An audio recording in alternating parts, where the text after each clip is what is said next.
Perfecto, tengan todos y cada uno de ustedes muy buenas tardes.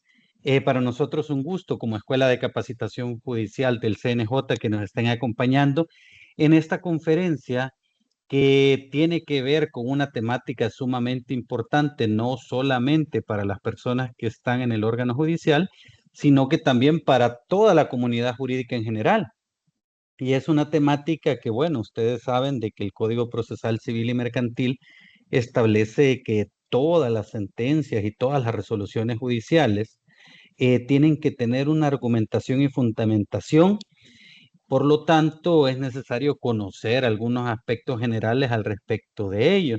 Si bien es cierto, 2 horas o 1 hora y media no van a ser suficientes, pero por lo menos sentamos las bases para poder, pues, analizar esta temática que es de vital importancia, incluso en materia recursiva, en materia de medios de impugnación. Y pues, qué mejor que este día contar con la presencia del doctor Marcos Vela, de quien me voy a referir a él y voy a leer un pequeño extracto de su currículum, que es bastante amplio, que él es doctor en Estado de Derecho y Gobernanza Global por la Universidad de Salamanca, es graduado summa cum laude, es máster en Derecho Constitucional por la Universidad de Valencia, donde obtuvo el premio extraordinario de máster, y especialista en razonamiento probatorio por la Universidad de Girona, España. Actualmente es coordinador del área de inconstitucionalidades de la Sala de lo Constitucional de la Honorable Corte Suprema de Justicia. También es docente de pregrado y posgrado en argumentación jurídica y derecho constitucional, autor del libro Régimen Jurídico de la Libertad de Expresión en América Latina, publicado por la Universidad Externado de Colombia, y del libro Proceso de Inconstitucionalidad, Configuración Salvadoreña, por la editorial Cucatleca. También ha sido coordinador de algunos libros de argumentación jurídica y pues darle la más cordial bienvenida y también darle la más cordial bienvenida a ustedes, a las personas que se conectan. Yo siempre he dicho que sin su presencia estas actividades pues no tendrían razón de ser. Muchas gracias. Y pues para las personas que no me conocen, soy el doctor Alcide Guandique, soy el coordinador de Derecho Privado y Procesal, Corporativo y Comercial de la Escuela de Capacitación Judicial del CNJ. En el chat voy a dejar mi correo electrónico por si usted ingresó directamente a la conferencia por medio del link, valga la redundancia, de ingreso directo. No vamos a tener en la base de datos la manera de enviarle la presentación. El doctor Vela me la va a compartir y posteriormente el ingeniero Mauricio nos va a colaborar enviándosela a sus correos si es que usted se inscribió. Si no, le pido por favor de que nos ayude con un correo electrónico a una dirección que voy a poner en el chat.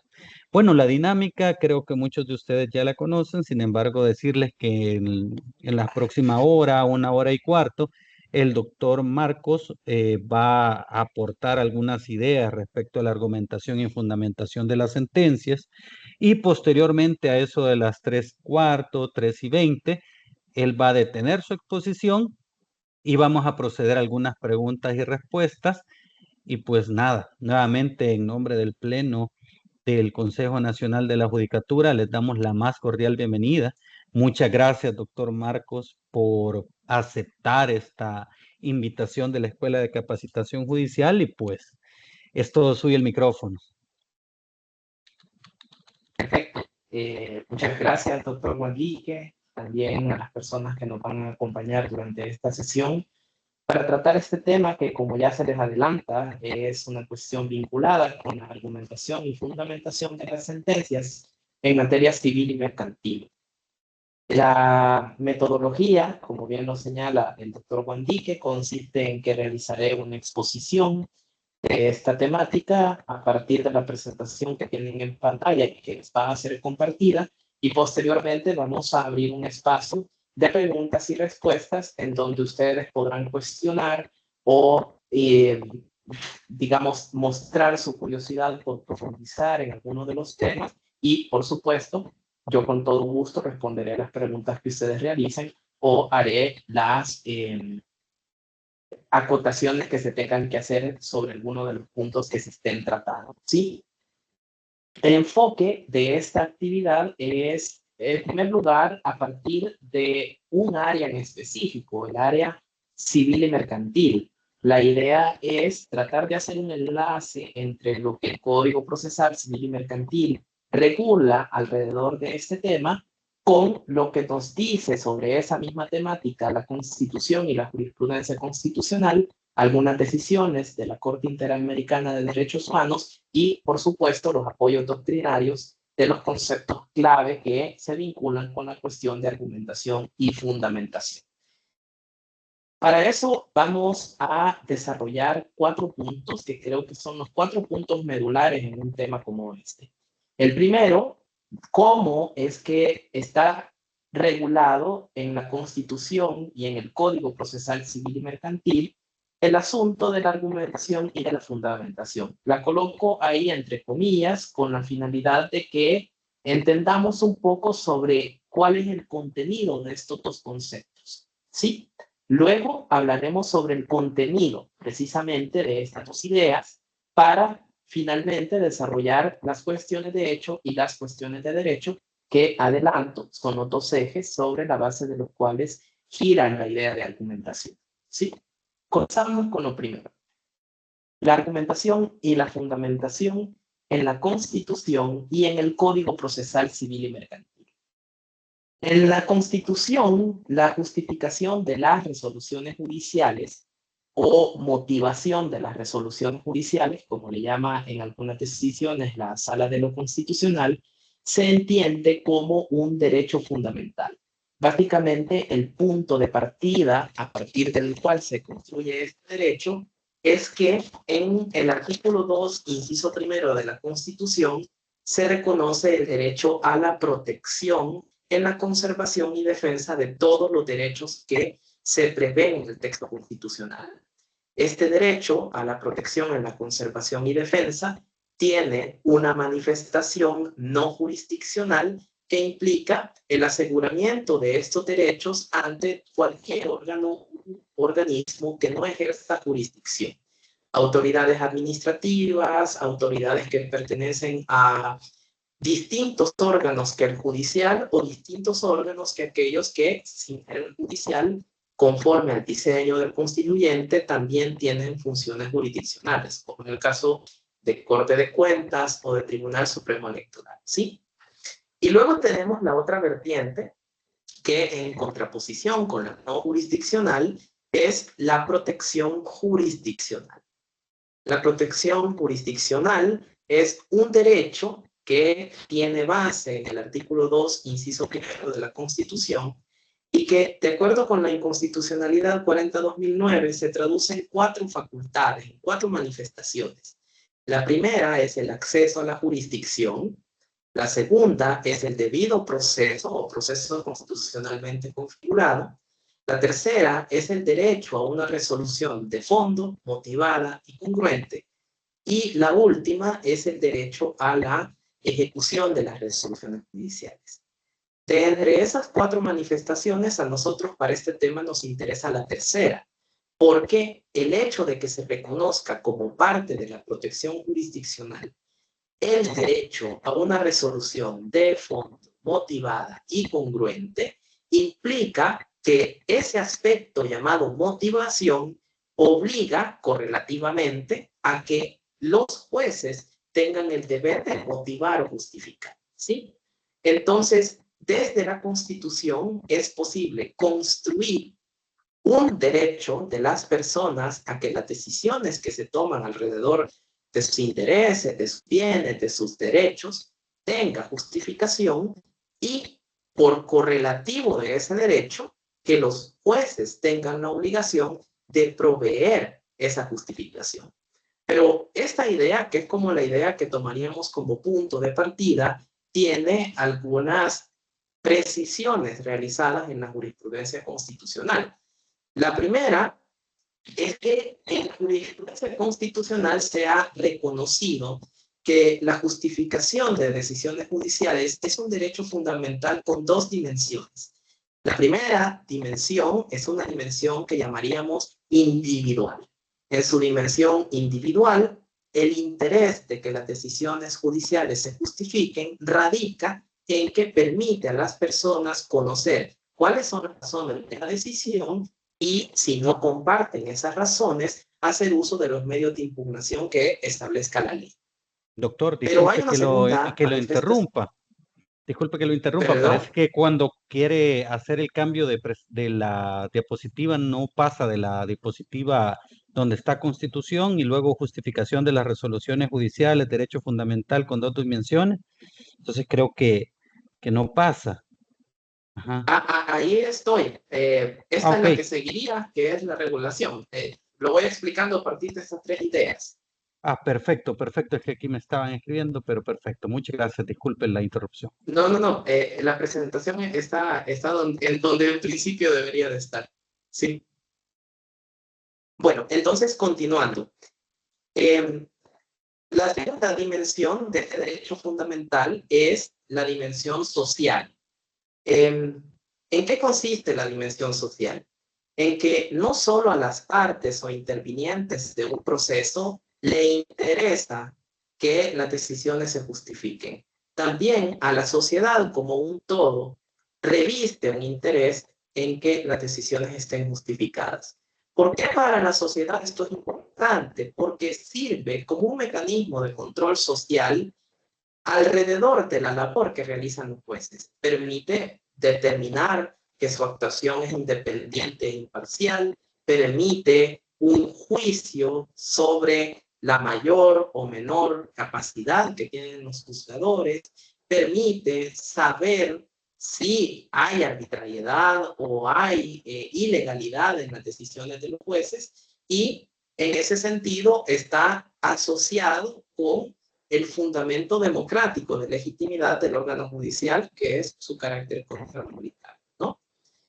Pero esta primera idea de la justificación de resoluciones judiciales como un derecho con dos dimensiones se complementa con dos ideas distintas, o dos ideas parecidas, ¿no? La siguiente idea que nosotros vemos en pantalla es que esta justificación debe ser suficiente, congruente y clara. Cuando hablamos de una justificación suficiente, a lo que nos referimos es que cuando los jueces justifican, no necesitan ser exhaustivos, no necesitan escribir una sentencia que sea básicamente una monografía, un manual, un tratado de derecho, pero sí debe de dar por lo menos un razonamiento básico alrededor de las razones que permiten entender que su decisión es aceptable o correcta. Debe haber un mínimo de razonamiento y de argumentación sobre lo que el juez considere que justifique la decisión que está tomando. Que la decisión sea congruente implica, como lo estudiamos en el derecho procesal tradicional, que la decisión debe resolver todos los puntos que sean pedidos por las partes, dar respuesta al objeto del proceso y del debate y no debe dar menos, más o algo distinto de lo pedido. ¿Sí? Y finalmente, tiene que ser clara.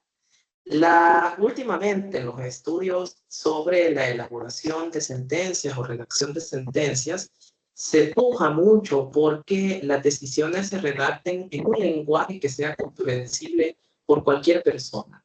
No un lenguaje complicado, no un lenguaje que sea solo al alcance de pocos con determinada formación, sino que sean legibles y comprensibles por cualquier persona promedio. Esto, por supuesto, sin abandonar el lenguaje técnico que en algunos casos requiere el derecho.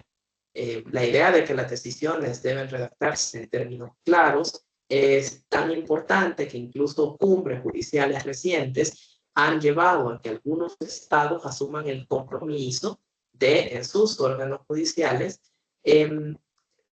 digamos, tratar de conseguir que las decisiones logren esa claridad, ¿no? Que ese fin sea algo que se logre en la labor judicial.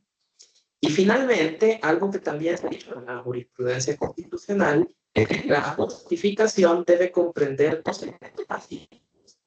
Nosotros llamaríamos cuestiones de hecho, que no son más que cuestiones probatorias, y lo que nosotros llamaríamos cuestiones de derecho, que tienen que ver con las normas jurídicas aplicables. Sí, aunque hay muchas sentencias y resoluciones que abordan estos tres puntos, les menciono quizás las más clave. Alrededor del primer punto de la justificación de resoluciones judiciales como un derecho con dos dimensiones, pueden revisar la inconstitucionalidad 37-2007, donde la sala desarrolla esta doble dimensión del derecho a que las decisiones de los jueces se justifiquen.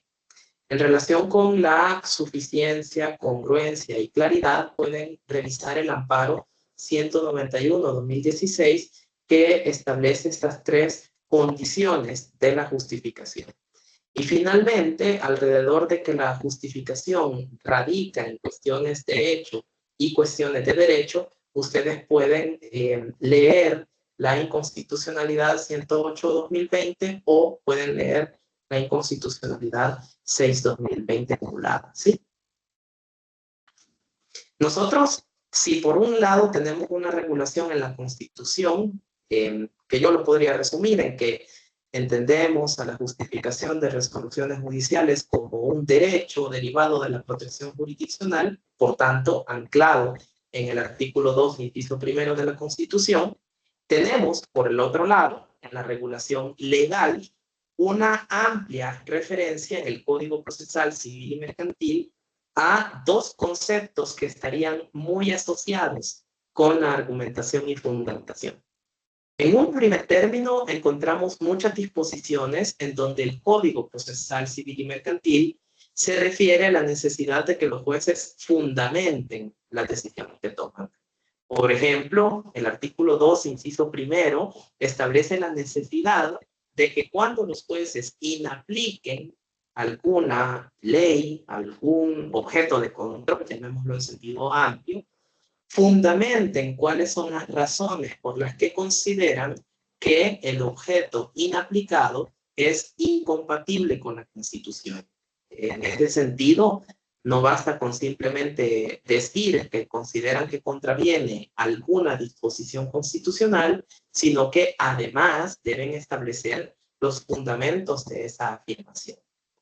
Luego vemos que cuando los jueces deciden sobre su falta de competencia funcional, de acuerdo con el artículo 45, también deben de fundamentar la decisión, porque esto implica asumir que carecen de competencia para decidir ciertos puntos que sean solicitados por las partes y, en consecuencia, tiene que haber algún fundamento detrás de la decisión que se toma.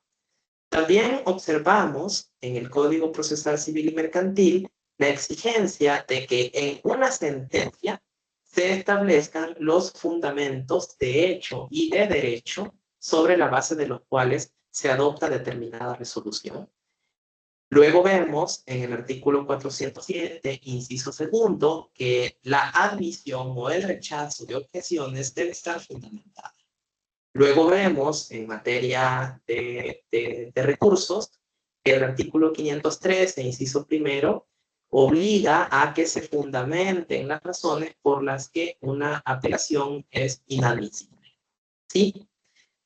En este sentido, ubicamos a nivel legal un primer grupo importante de disposiciones del Código Procesal Civil y Mercantil vinculadas con la idea de fundamentación, usando este concepto en el texto del código.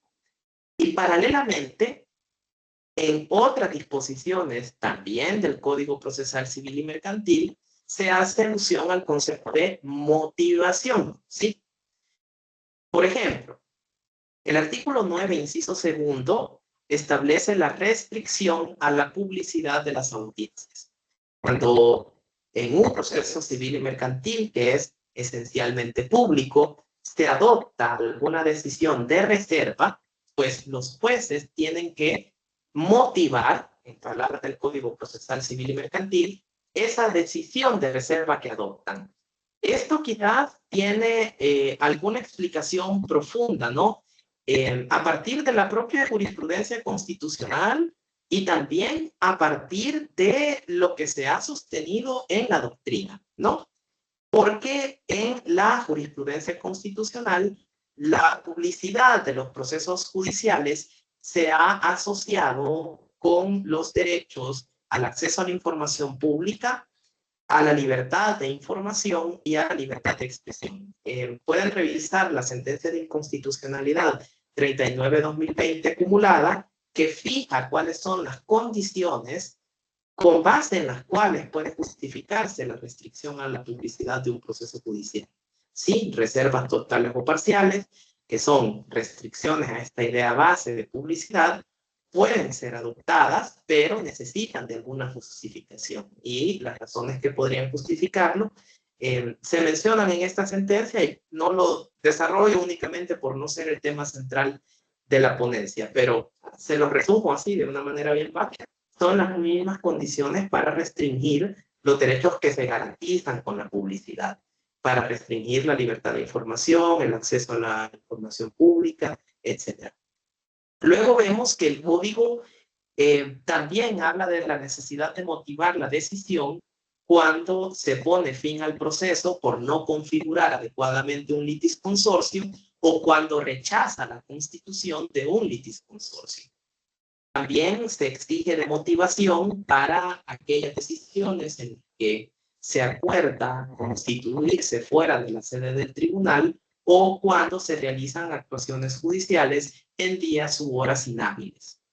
También requiere de justificación cualquier resolución por medio de la cual se ordena la notificación por tablero.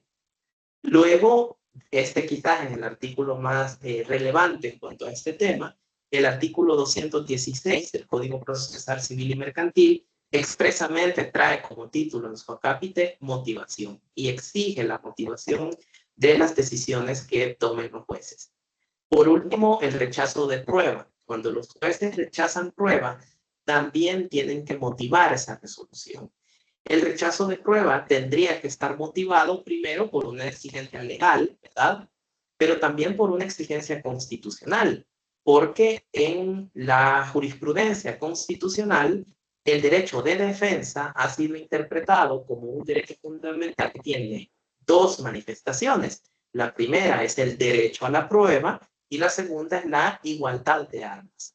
Si revisamos, por ejemplo, la inconstitucionalidad 69-2015, vamos a encontrar un amplio desarrollo sobre el derecho a la prueba como manifestación del derecho de defensa, que implica que, en principio, toda prueba debería de ser admitida. Y cuando se rechace, tiene que ser con base en razones como la ilicitud, la impertinencia o la inutilidad del medio probatorio propuesto, ¿sí? Entonces, a partir de ahí nosotros podemos extraer que por una parte hay un amplio abordaje de la idea de justificación de resoluciones judiciales en la jurisprudencia constitucional y por la otra hay numerosas referencias en el Código Procesal Civil y Mercantil a la necesidad de fundamentar resoluciones o motivar resoluciones. Pero ahora me interesa, ya que vemos que esto tiene un fuerte fundamento jurídico, explicar en qué consisten estos conceptos, porque puede parecer un poco confuso que veamos por una parte el concepto de motivación, por otra parte el concepto de justificación, por otro lado la idea de fundamentación, justificación, argumentación, ¿sí? ¿En qué consisten exactamente la idea de fundamentación y argumentación, que son los dos conceptos que son el título de esta ponencia? Lo primero es que debemos tener claro que el concepto de argumentación es uno solo. No importa el contexto en el que se desenvuelva la argumentación. No importa si es el contexto legislativo, si es el contexto académico, si es el contexto judicial. La argumentación como concepto es siempre el mismo. ¿Sí? El concepto de argumentación se define, si vemos, por ejemplo, el curso de argumentación jurídica de Manuel Atienza, sobre la base de 4 elementos. La primera es que la argumentación es una actividad relativa al lenguaje. La segunda es que la argumentación presupone un problema teórico o práctico que debe ser resuelto. La tercera es que la argumentación es un proceso, pero también es el resultado de ese proceso. Y finalmente, el cuarto elemento del concepto de argumentación es que la argumentación es una actividad racional. ¿sí? Este concepto con estos 4 elementos puede ser entendido de 3 formas distintas, es decir, el concepto es el mismo, pero cómo opera puede ser asumido de 3 modos diversos, ¿sí? A estos modos de operar del concepto se le denomina concepciones, ¿sí? Bajo aquella distinción entre concepto y concepción que ha sido usada por autores como Ronald Dworkin, Fernando Atria, etcétera, pues acá la retomamos y la llevamos al campo de la argumentación. Las 3 concepciones de la argumentación son la formal, la material y la pragmática, como lo pueden ver en pantalla. En la concepción formal, argumentar es inferir. ¿Y qué es inferir? Inferir es pasar de ciertas premisas a una conclusión. La forma básica de inferir es deducción, cuando pasamos de lo general a lo particular. Porque si yo les dijera que todos los humanos son mortales, que Sócrates es humano, yo concluyo que Sócrates es mortal. Esa es una forma de inferencia llamada deducción. Acá, la concepción de la argumentación llamada formal la entiende como un razonamiento de tipo lógico en el que yo paso de ciertas premisas a una conclusión. Ese paso, por supuesto, se rige por ciertas pautas que son las pautas de la lógica. Las pautas de la lógica formal, informal o cualquier otro mecanismo lógico que me permita pasar de determinadas premisas a una conclusión. Si quisieran profundizar en este tema, ustedes pueden estudiar las 3 formas básicas de inferir que hay. La primera forma es la deducción, como en el ejemplo que les acabo de dar. La segunda forma es la inducción. La inducción es ir de lo particular a lo general. Yo recomendaría sobre la operatividad de los razonamientos inductivos la lectura de las obras de Juan Antonio García Amado sobre argumentación. Y finalmente tenemos una tercera forma de inferir llamada abducción. La abducción es cuando infiero las premisas a partir de la conclusión, un razonamiento hacia atrás. Podemos encontrar obras interesantes sobre el razonamiento abductivo, pero yo recomendaría una obra de Pablo Monorino, de allá por el 2014, me parece, sobre el razonamiento abductivo en sede judicial, ¿sí? La segunda concepción de la argumentación es la concepción material. Acá argumentar es fundamental. ¿Y qué es fundamental? Dar razones en favor de una tesis u opinión o dar razones en contra de una tesis u opinión. Cuando nosotros fundamentamos, lo que hacemos es dar determinadas razones que justifican lo que sea que estemos haciendo o diciendo. ¿Sí? Claro, no todas las justificaciones son buenas, ni todas las justificaciones que son buenas son igualmente buenas. En esta concepción se trabaja en una teoría de las premisas y una teoría de las falacias. Las falacias como razonamientos aparentemente válidos, pero que encierran un error. Y luego las premisas como qué tipo de razones fuertes, aceptables y sólidas podemos dar en favor de una acción o una tesis o una opinión. ¿Sí? Porque resulta que la concepción formal me lleva siempre a un resultado adecuado si las premisas que yo he seleccionado son adecuadas. Pero si yo elijo mal una premisa, aunque mi razonamiento sea lógicamente válido, me va a llevar a una conclusión que no es verdadera. Volvamos al esquema de una deducción. Si yo dijera que todas las aves vuelan y digo que el pingüino es un ave, yo tendría que concluir que el pingüino vuela. Lógicamente, eso tiene una estructura válida, pero si vemos el contenido de lo que estoy diciendo, hay una conclusión que no es verdadera. El pingüino no es un ave que pueda volar. ¿Dónde estaría cifrado mi error? En la selección de la premisa mayor, en la afirmación de que todas las aves vuelan. Esa es una afirmación falsa.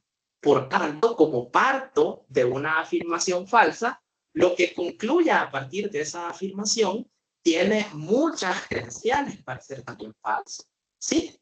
Por eso la concepción material nos dice la lógica es importante en la argumentación, pero no agota la argumentación. El argumentador necesita de algo más, y ese algo más es elegir buenas razones, ¿sí? Y luego hay una última concepción de la argumentación conocida como concepción pragmática.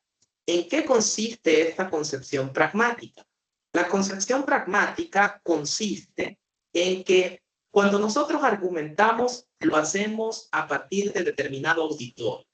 Yo puedo estar argumentando versus una persona, yo puedo estar teniendo un monólogo, haciendo una autoargumentación, y resulta de que cuando yo argumento interactuando con otros, yo tengo un propósito práctico, y mi propósito práctico puede ser, en primer lugar, persuadir, es decir, convencer a la otra persona. Cuando yo argumento buscando persuasión, me ubico en el campo de lo que Aristóteles y la doctrina contemporánea llaman retórica, ¿sí? El arte de la persuasión. Vemos este concepto en la obra aristotélica como un concepto en donde el que persuade a otros lo hace sobre la base de un terreno ético, ¿sí? Es decir, no vale todo en mi intención de persuadir. Pero posteriormente vemos otros autores que retoman la idea de retórica y entonces sí le van agregando elementos que hicieron que durante mucho tiempo el concepto de retórica fuera un concepto peyorativo. Vemos, por ejemplo, a Arthur Schopenhauer, que entendía la retórica como algo sin reglas. Lo que importa es persuadir, aunque para persuadir yo tenga que saltarme algunas reglas éticas básicas en la discusión, ¿tá? Pero en el derecho, la retórica es, vamos a hablarlo entre comillas, resucitada, ¿no? Para el campo de los juristas, a partir de la obra de Chaim Perelman, La Nueva Retórica, una obra de ya por los 50, en donde él retoma las bases aristotélicas sobre retórica, y lo que hace a partir de esas bases es diseñar un esquema de cómo en el derecho funciona el arte de la persuasión, ¿sí? Pero resulta que a veces mi intención no es persuadir al otro, mi intención es ganar un debate. Lo que busco es vencer en el debate. Este es el caso de un abogado, por ejemplo, fiscal, versus un abogado defensor. Lo que a cada uno le interesa es que su posición triunfe, no que el otro termine el debate convencido de que lo que yo dije era así, ¿verdad? En este segundo espectro, en el que la argumentación es vista como una cuestión de vencer a un oponente con el que debato, nos ubicamos en el terreno de lo que se llama dialéctica. La idea hegeliana de que hay una tesis y una antítesis, y que estas dos están destinadas a confrontarse, y el resultado de esta confrontación es una síntesis que en el futuro será la tesis para una nueva argumentación, ¿verdad? Entonces, cuando analizamos el concepto de argumentación, nosotros podemos verlo desde estas tres concepciones. Y el buen argumentador debe ser aquel que conozca cómo opera cada una de estas concepciones y que sea capaz de juntarlas en una misma argumentación. O sea, que mi argumento sea desde la concepción formal válido, desde la concepción material con buenas premisas, y desde la concepción pragmática que logre persuadir o que logre vencer a la persona con la que estoy debatiendo, ¿sí? Aquí ya podemos decir algo muy importante para el tema de este día, y es que la diferencia entre argumentar y fundamentar es que argumentar es un concepto más amplio y la fundamentación es solo una parte de la argumentación. La concepción material es la única parte de la argumentación en donde queda comprendido el concepto de fundamentación. Por tanto, cuando decimos que hay necesidad de fundamentar las decisiones, lo que estamos diciendo es que hay necesidad de que estas decisiones tengan una base, tengan razones que apoyan lo que yo estoy decidiendo. Y por eso en el mismo código vemos por una parte disposiciones que hablan de fundamentación y otras que sí arropan el concepto amplio de argumentación, que se refieren a la motivación. Motivar, esto la sala lo ha dicho expresamente, motivar es justificar, es exactamente lo mismo. Aquí es una cuestión de palabras que yo quiera marcar una diferencia entre motivación y justificación, por lo menos dentro de la jurisprudencia constitucional. Porque en la sentencia de inconstitucionalidad 6/2020 acumulada, la sala expresamente sostuvo que en algunas decisiones leemos el término motivación y en otras decisiones leemos el término justificación, pero en cuanto al contenido de estos términos es el mismo. Eso significa que lo que importa acá es que entendamos que quien decide necesita justificar, ¿sí? Como una exigencia constitucional y legal. Luego, si tenemos esta idea clara, pues entonces resulta que justificar es dar razones en favor o en contra de una tesis u opinión. Pero, ¿qué es lo que vamos a argumentar o justificar? Si nosotros partimos de los artículos 216 y 217 del Código Procesal Civil y Mercantil, así como de la jurisprudencia constitucional, como el amparo 191/2016, podemos concluir que lo que se debe justificar son dos cosas: las cuestiones de hecho y las cuestiones de derecho, o sea, asuntos probatorios y asuntos interpretativos, ¿sí? Vemos en el artículo 216 que se establece que, salvo los decretos, todas las resoluciones serán debidamente motivadas y contendrán en apartados separados los razonamientos fácticos y jurídicos que conducen a la fijación de los hechos y, en su caso, a la apreciación y valoración de las pruebas, así como a la aplicación e interpretación del derecho, especialmente cuando el juez se aparte del criterio sostenido en un supuesto semejante. Y luego, en el artículo inmediatamente siguiente, que es el artículo 217, se establece que la sentencia debe contener encabezamiento, antecedentes de hecho, fundamentos de derecho y fallo o pronunciamiento. Por tanto, no solo de la jurisprudencia constitucional, sino también de las disposiciones del Código Procesal Civil y Mercantil, podemos extraer la conclusión de que lo que se justifica son estas dos cuestiones, las de hecho y las de derecho. Por tanto, ahora lo que me interesa a mí es explicarles el esquema básico de estos dos tipos de justificación: la justificación probatoria y la justificación normativa. Comencemos a un último punto para cerrar esto. No solo en la jurisprudencia constitucional hay decisiones importantes alrededor de la justificación de las decisiones judiciales, porque también en la jurisprudencia de la Sala de lo Civil encontramos interpretaciones interesantes del Código Procesal Civil y Mercantil referidas a este tema. Por ejemplo, una primera idea importante. Para la Sala de lo Civil, la falta de cita de disposiciones jurídicas o de interpretación es un vicio de fundamentación y, por tanto, es un motivo de casación. Cuando los jueces deciden, deben establecer qué disposiciones jurídicas, es decir, alguna disposición de la Constitución, de un tratado, de una ley, de una ordenanza municipal, que le permita fundamentar jurídicamente la decisión que está tomando. Esto debe estar contenido en la resolución. Y no basta con citar los artículos, también hay que interpretarlos, porque los artículos por sí solos son, como dice la propia Sala de lo Civil, disposiciones, textos, pero estos textos necesitan de interpretación, ¿verdad? Por tanto, es necesario que se citen artículos o disposiciones jurídicas y que se interpreten. Si no se hace esto, estamos ante un vicio de fundamentación.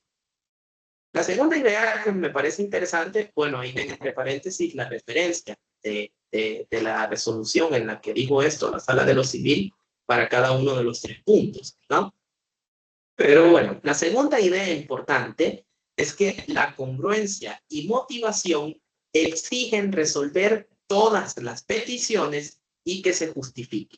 O sea, los jueces, por congruencia, deben resolver todo lo pedido y por exigencia de motivación deben justificar lo que deciden, ¿sí?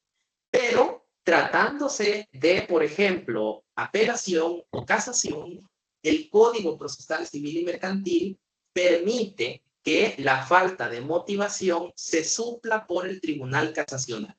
Claro, esto se sujeta a condiciones y la condición es que dentro de la propia resolución haya, primero, una decisión que sea a criterio del Tribunal de Apelaciones o Casacional correcta. O sea, no cambia el sentido de lo decidido. Segundo, que dentro de la argumentación que haya realizado el tribunal del que se apela, de cuya resolución se apela, o de la que se pide casación, haya realizado alguna justificación que sí sea aceptable, aunque no lo sea toda. Entonces, si hay algún mínimo del que se puede partir, el tribunal casacional puede sencillamente, en lugar de invalidar la decisión tomada, suplir esa falta de motivación.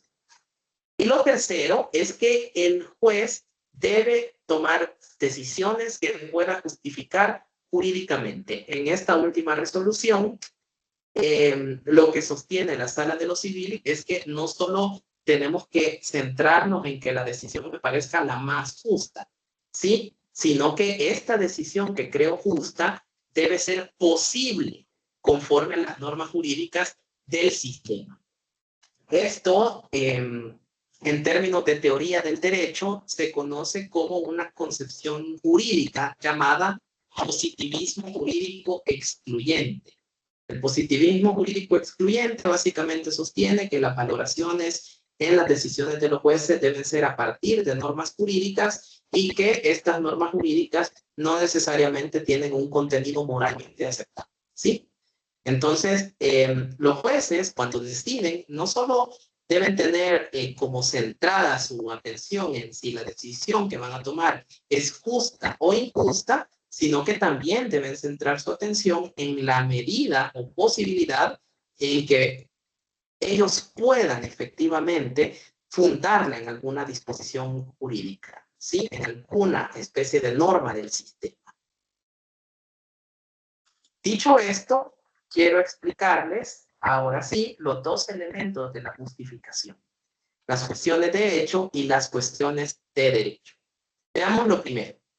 En cuanto a las cuestiones de hecho, el artículo 217, inciso tercero, del Código Procesal Civil y Mercantil, prescribe que en las decisiones judiciales deben expresarse los razonamientos que han llevado a considerar los hechos probados o no probados, describiendo las operaciones de fijación de los hechos y valoración de las pruebas, ¿sí? ¿Qué es lo que ha dicho la jurisprudencia y qué es lo que nos dice la doctrina alrededor de esta forma de justificación? Bueno, primero, esta es una pregunta, lo vamos a formular todo a modo de preguntas y respuestas, ¿no? Primero, ¿qué clase de razonamiento es el que hay que expresar? Pues, en una sentencia ya algo antigua, antigua porque supera los 10 años de haberse tomado, ¿verdad? Tampoco es excesivamente antigua. La sala sostuvo que cuando los jueces justifican sus conclusiones sobre prueba, no deben plasmar su íter mental, porque el íter mental no necesariamente es algo que justifique, sino que lo que deben plasmar son razones que hagan aceptable su decisión sobre los temas probatorios. Aquí, en esta idea, subyace una determinada concepción de la prueba, porque hay concepciones de la prueba llamadas psicologistas, que son las que nosotros encontramos en muchos libros tradicionales del proceso civil y mercantil y del proceso penal, en donde se entiende que el fin de la prueba es persuadir al juez, convencer al juez. El asunto es que esta idea se descarta tanto en la doctrina contemporánea como en la jurisprudencia contemporánea, porque las razones que pueden persuadir o convencer a alguien no necesariamente son razones aceptables, ¿sí? Voy a poner un ejemplo jocoso, ¿verdad? Pero si yo fuera una persona supersticiosa, para mí es plenamente convincente cuestiones como lectura de cartas, astrología, cartas zodiacales, Y eso para mí es una prueba suficiente de determinado hecho, pero yo no podría justificar una resolución judicial sobre la base de una razón como esa, ¿verdad? Tendría que encontrar algo aceptable dentro del acervo probatorio para llegar a concluir que las cosas son del modo en el que yo estoy diciendo que son, ¿verdad? En esta sentencia que les comento, que es la inconstitucionalidad 23-2003, la sala rechaza la concepción psicologista de la prueba. ¿Y qué otra concepción hay? Pues la concepción que la sala expresamente retoma en la inconstitucionalidad 69-2015. Es la concepción cognoscitiva de la prueba, donde se entiende que la prueba está orientada a la averiguación de la verdad. La base de esta idea, como la encontraríamos en autores como Michele Tarufo o Daniela Catino, es que una decisión judicial solo va a ser justa si los hechos que da por acreditados son verdaderos.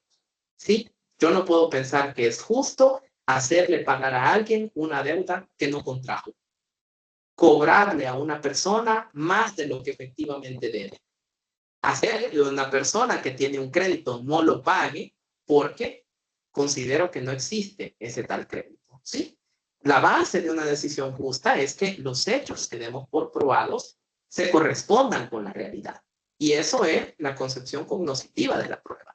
La idea de que es un instrumento de averiguación de la verdad. Expresamente en la constitucionalidad 69-15, la sala sostiene que la prueba sirve para ese fin, averiguar la verdad. Y esto es lo que ustedes encontrarán en doctrina contemporánea, como Jordi Ferrer Beltrán y su libro Prueba y Verdad en el Proceso, Daniela Catino, Marina Gascón Avellán, tiene un libro que se llama Cuestiones Probatorias, que defienden esta idea, entre muchos otros autores contemporáneos que van en esta misma línea. ¿Sí? Lo segundo, ¿qué es probar un hecho? Fíjense que en la lectura tradicional de la prueba judicial nos venden dos ideas que son, a mi juicio, ¿verdad?, erradas. La primera, una distinción entre verdad material y verdad procesal. La distinción básicamente consiste en que la verdad material es la que ocurre en el mundo de la realidad y que verdad procesal es la que acontece en el proceso sobre la base de lo que en este proceso yo puedo concluir. Esta idea es rechazable por dos razones fuertes. La primera razón es una razón epistemológica. Epistemológicamente no puede haber dos verdades. ¿Sí? Si yo digo que Marcos Vela está dando una conferencia a las 3 de la tarde de un 25 de septiembre, eso o es verdad o es mentira, pero no puede ser verdad en un contexto y mentira en otro contexto. Si yo dijera que el Papa actual de la Iglesia Católica es el Papa Francisco, esto o es verdad o es mentira, pero no puede ser verdadero en un contexto y falso en el otro. Si quisieran encontrar un paralelismo que me parece muy aceptable sobre por qué algo no puede funcionar así en general, traslademos esta idea a otra disciplina distinta del derecho y trasladémoslo, por ejemplo, a la medicina. ¿Sí? Imagínense que usted tiene un diagnóstico y el médico le dice, vaya, usted tiene esta enfermedad y el tratamiento que debe tomar es esto. Usted toma el tratamiento y no se cura, ¿sí? Y entonces el médico le dice, no, es que yo no me equivoqué. El diagnóstico es correcto porque hay una verdad material y una verdad médica. La verdad material es que usted a saber qué tiene y la verdad médica es lo que yo concluí en su expediente clínico. Uno pensaría que este médico le ha visto la cara, ¿no? Que lo ha burlado. Y pensaríamos que es un total disparate que pueda haber una distinción entre lo que le puede decir el expediente clínico y lo que yo verdaderamente tengo como enfermedad y que el médico no considere que se ha equivocado porque me dio un tratamiento errado, que se afinque en la idea de que esa es la verdad médica. No, pues la verdad es una sola y es que yo no tengo la enfermedad diagnosticada y que necesito un diagnóstico aceptado. En el derecho, curiosamente, sí aceptamos esta distinción artificiosa y aceptamos que un juez pueda decir que un hecho sí ocurrió cuando en la realidad este hecho no ha ocurrido, ¿sí? a partir de la idea de que la verdad se define como la correspondencia entre un enunciado y la realidad, pues entonces esto significa que si yo afirmo que llueve, la única forma en que sea verdadera mi afirmación es que efectivamente esté lloviendo. Y entonces los errores judiciales, que no necesariamente son maliciosos, se traducen precisamente en cuando hay falso hallazgo inculpatorio o falso hallazgo absolutorio, cuando nosotros decimos que alguien es responsable y no lo es, o cuando decimos que no lo es y sí lo es, ¿verdad? Entonces, esta es una primera razón fuerte para descartar esta idea que se maneja mucho en materia de prueba.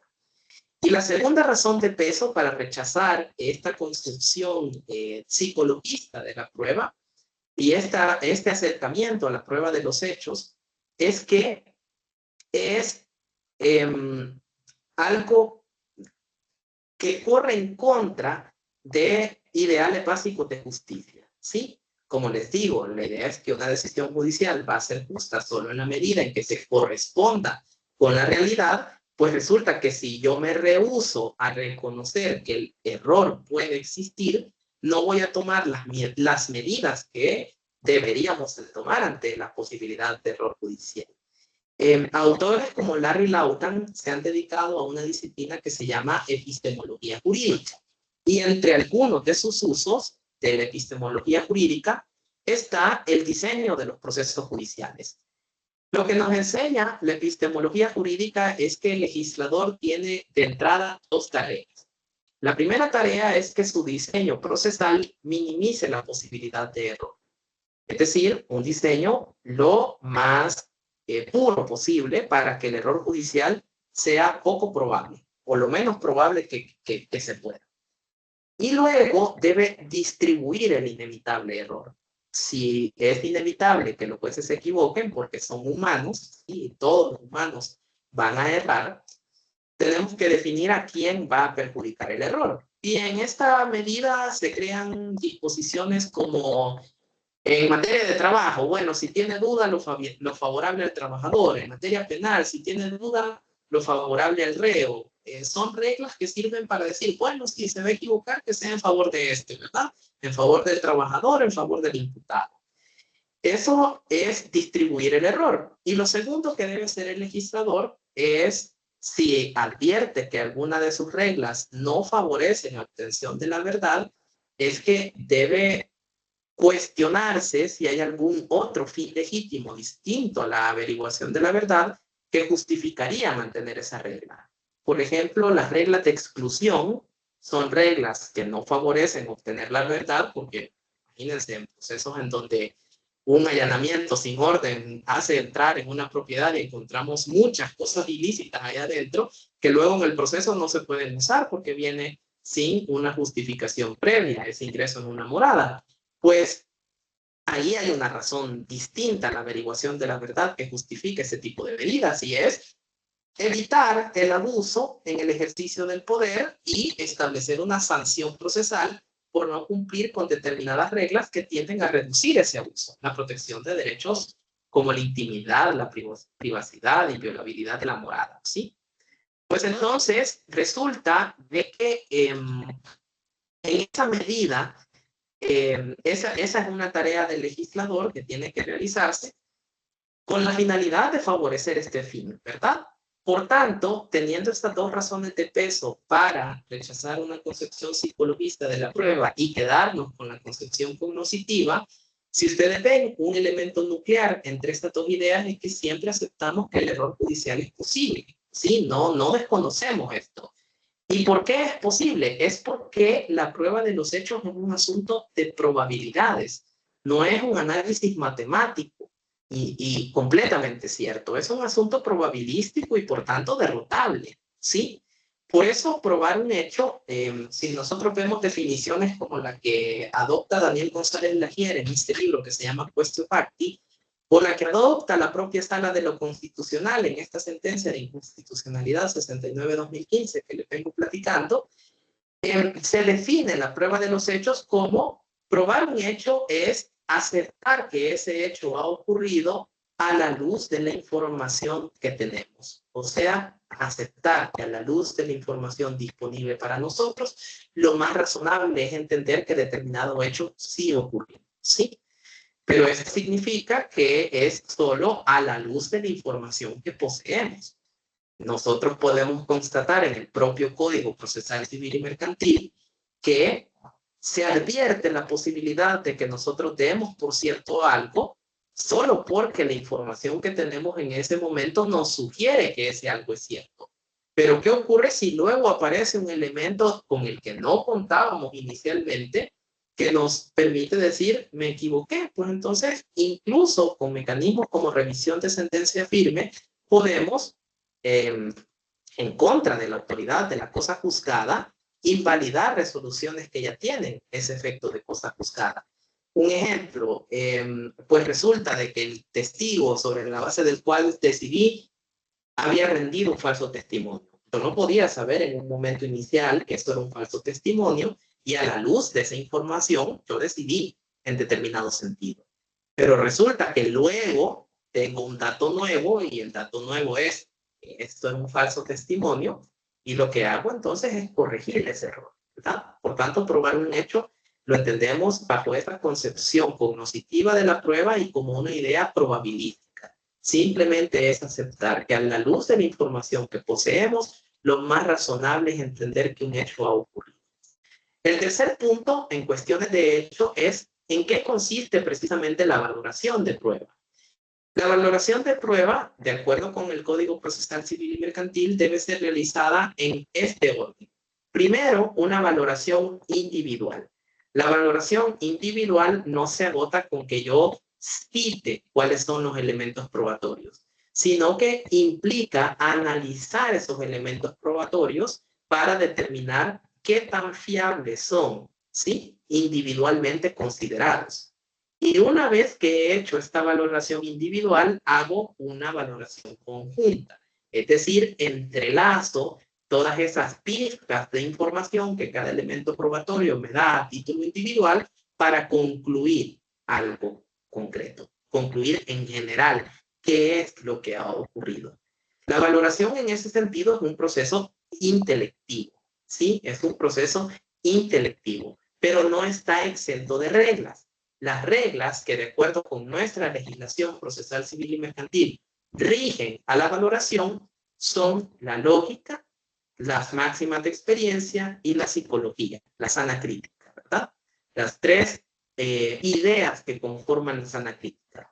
En ese sentido, quien valora prueba debe primero, por sana crítica, valorarlas con un sentido de lógica. No lógica natural, sino una lógica que vaya más allá de la lógica natural.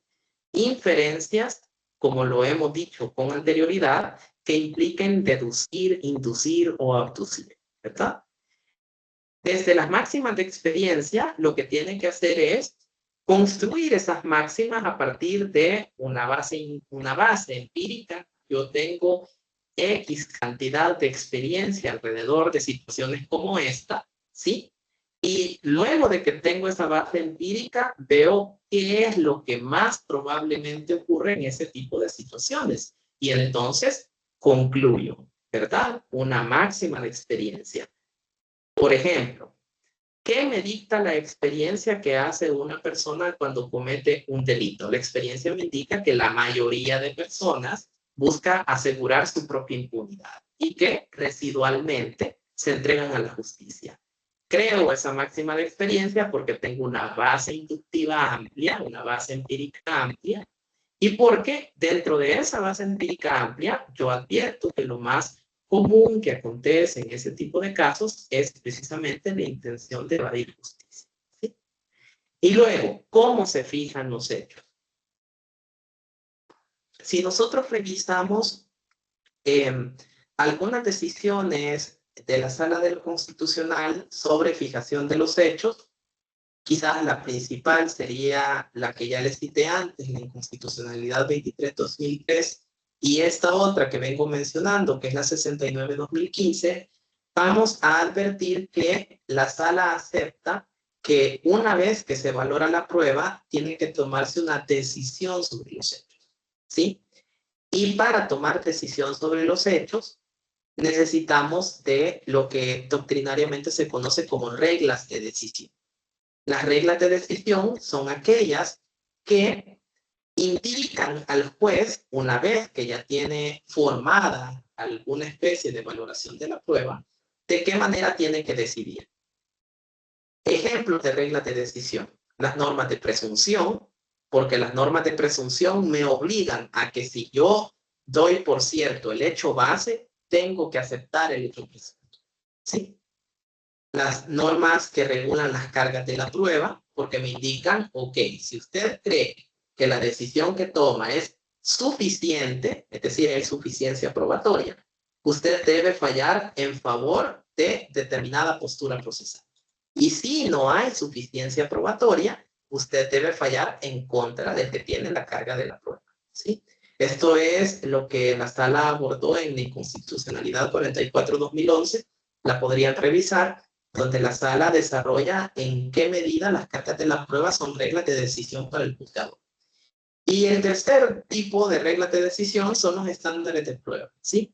La idea de que hay un determinado estándar probatorio que hay que cumplir, así como en el proceso civil es un estándar de probabilidad prevalente, en el proceso penal el estándar de más allá de toda duda razonable, etcétera, etcétera. Estas reglas sirven para fijar los hechos.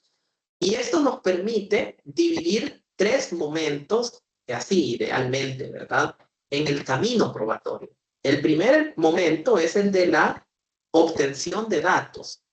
Aquí queda subsumida la proposición de prueba, la admisión de esa prueba y la producción de esa prueba, porque esto me permite tener datos, me permite que la información ingrese al proceso.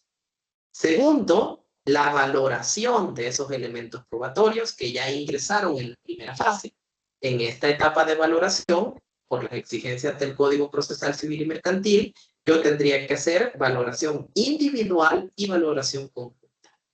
Y la tercera parte es la adopción de una decisión. Acá es donde tomo estas reglas como cargas de la prueba, normas de presunción, estándares de prueba, y a partir de ahí decido sobre los hechos. ¿Sí? Decido sobre los hechos. Este es como un camino ideal que nosotros podríamos encontrar en el tránsito del, llamémosle, camino de las cuestiones probatorias. Pero luego tenemos en el proceso judicial un segundo grupo de cuestiones importantes, que son las cuestiones de derecho. ¿Sí?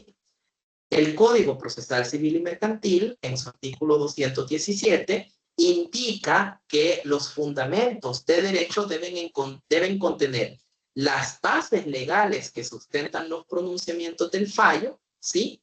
Es decir, lo que ya nos corroboraba la Sala de lo Civil, ¿verdad? Usted debe indicar cuáles son las disposiciones jurídicas que fundan su decisión y debe interpretarlas, porque aquí, acto seguido, nos señala que esta exigencia es acentuada cuando hay debate sobre cuestiones jurídicas y que debe expresarse cuáles son las normas jurídicas aplicables y, en su caso, su interpretación.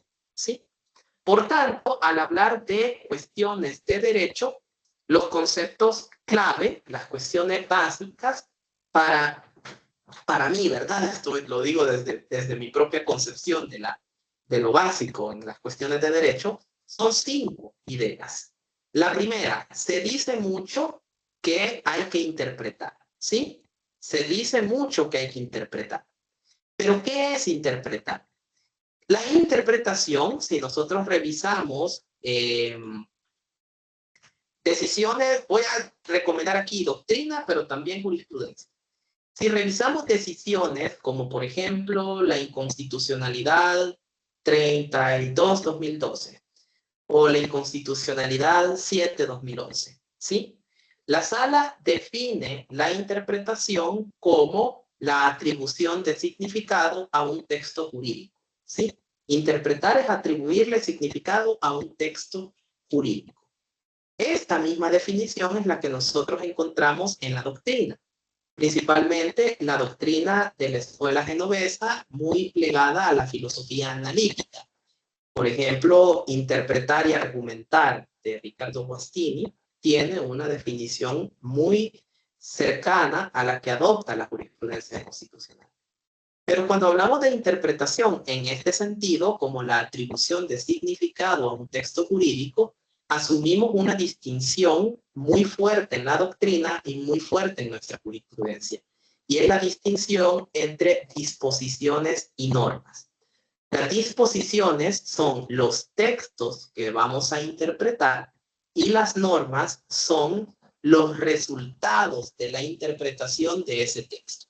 Por eso es errado desde la doctrina y desde la jurisprudencia constitucional hablar de interpretación de normas jurídicas, porque las normas jurídicas son el resultado de la interpretación, no el objeto de la interpretación.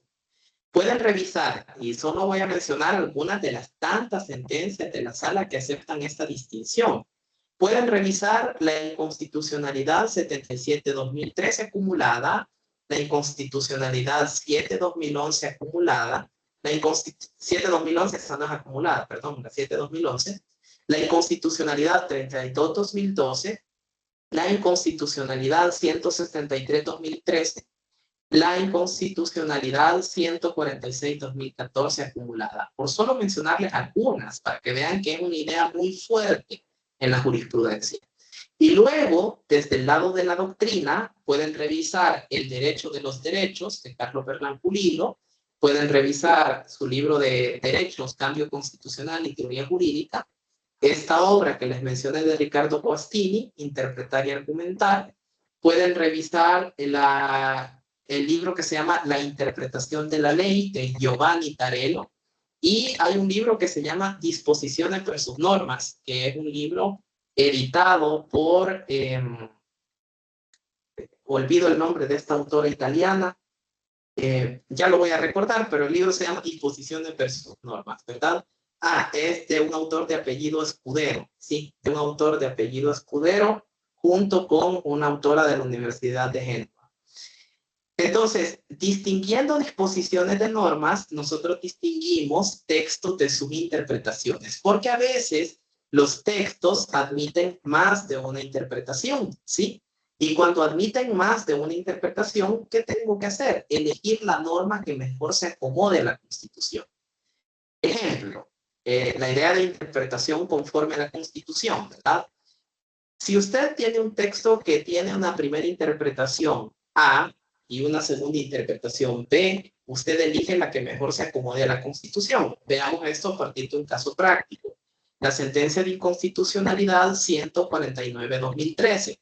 Se interpretan las disposiciones de la ley de la carrera judicial referidas al derecho a la prestación por renuncia voluntaria. Cualquier servidor de la carrera judicial que renuncia tiene derecho a recibir una prestación por la renuncia que ha realizado, ¿sí? Prestación económica, por supuesto, ¿sí? Pues resulta de que quien impugnaba la disposición decía, mire, esta es una disposición inconstitucional porque cuando los magistrados renuncian, reciben esta prestación y antes se tenía una práctica muy viciada que el último día que iban a terminar sus funciones renunciaban. Entonces recibían una prestación por renuncia.